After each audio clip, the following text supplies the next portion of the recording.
Hey, what's up guys? This is Anthony from Anthony's Customs, and for this review, we are looking at the Figuarts KAMEX, which is BLASTOISE in Japanese. It's a different name, but that's his name in Japanese. And this is kind of like a reissue of the D-Arts BLASTOISE. However, unlike the Charizard, which only got new accessories, this one is actually a different figure in some respects. So there's a little bit to talk about, not a ton. We're not going to spend a lot of time on it, but it is worth reviewing because I think a lot of people are going to be interested in this. So let's go ahead and get it off the stand and take a closer look. This guy stands roughly about 4¼ inches tall, depending on how you have him posed, and I have him in relatively a neutral pose. You're not going to get a whole lot out of him, so that's about where you're going to have him. And that puts him at just about, let's say, 10 centimeters, give or take. And it is almost the exact same figure as before, but there are some differences. The main difference that bothers me, well, let's start with the good things. The good things are he now has 3 toes rather than just the 2. I don't remember why the original one only had 2, but this one has all 3, which matches the original artwork. And as far as I can tell, like all of the sprites. So again, I don't remember why they did 2, but this one does have 3, so that's pretty good. And then the head. We now have teeth in the mouth, which is a good thing because he does have teeth, and usually they even show when his mouth is closed. It's unfortunate that's not the case here, but he does have teeth now. And then we do have another accessory, which I'll show you in a minute. Now, the only downside to this guy, at least the only one that stands out to me, is that they did not paint his shell lines on this. And I do believe the original one had painted shell lines. I don't have mine anymore because I sold it when this one got announced. I wanted the one with the teeth and the 3 toes. And now I wish I hadn't because I wanted the shell lines. So, joke's on me.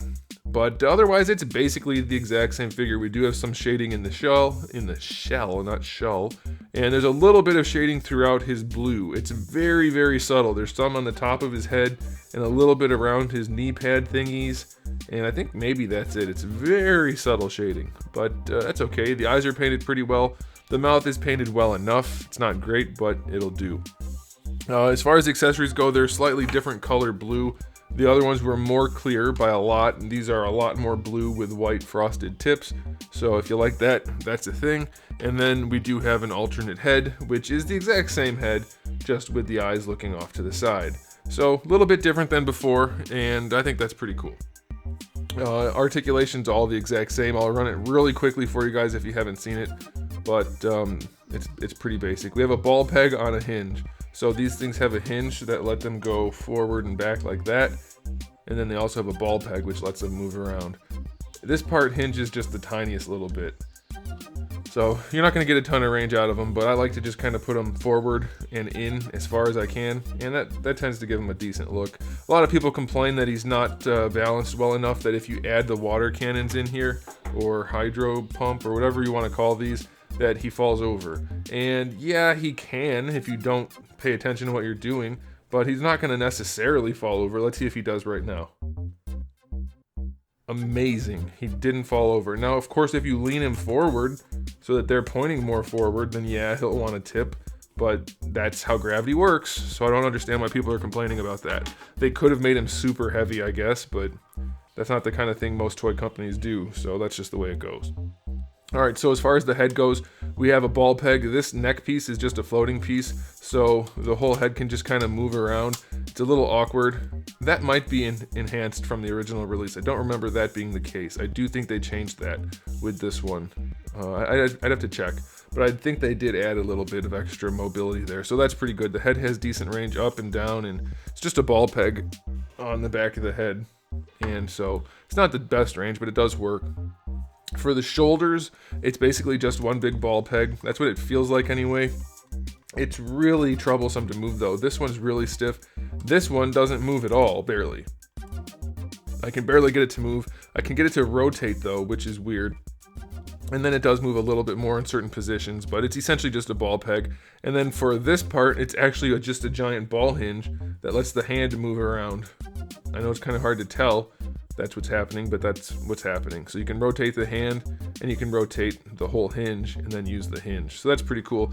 Although it is apparently very easy to pop these off. They keep popping off as I'm trying to move the shoulder, but they do snap on, so it's not like they're loose or anything, but be aware of that.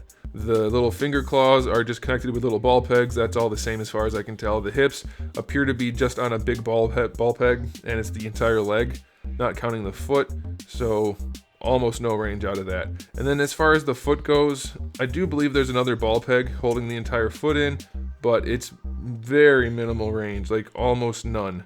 And then you have ball pegs on the little toe thingies, but they all barely move at all anyway. Same thing for the finger ones, and that kind of sucks. The heel ones are just painted. The tail does move a little bit. This guy's not really an action figure per se. It's a posable figure, barely, but it's okay. So yeah, the articulation's pretty minimal still. I do want to point out, I guess you could say that, he is mostly a flat finish, and that does look really sharp. However, mine has a bunch of blemishes on it. There's some on the knee right there, there's one on the ankle right here, there's a red streak on his face, there's a chunk missing out of his toe. Mine has a lot of issues. Hopefully you guys don't have that problem, but it is a nice addition. If you don't have the old Blastoise, grab this one for sure. If you do have the old Blastoise, it really just comes down to if you want the teeth and the toes. If you don't, then this one isn't necessary. The other one looks nicer with the painted shell, if I'm remembering correctly. But yeah, it's still a fine figure, so go ahead and grab it if you're interested in it, and you'll be pretty happy. So there you go, guys. Thanks for watching. If you enjoyed this video, please do give it a thumbs up. If you didn't, give it a thumbs down. And if you haven't subscribed, you probably should, because I have new videos up just about every single day, and thousands already on the channel just waiting for you to watch. So make sure you come back for all of that. And in the meantime, keep collecting.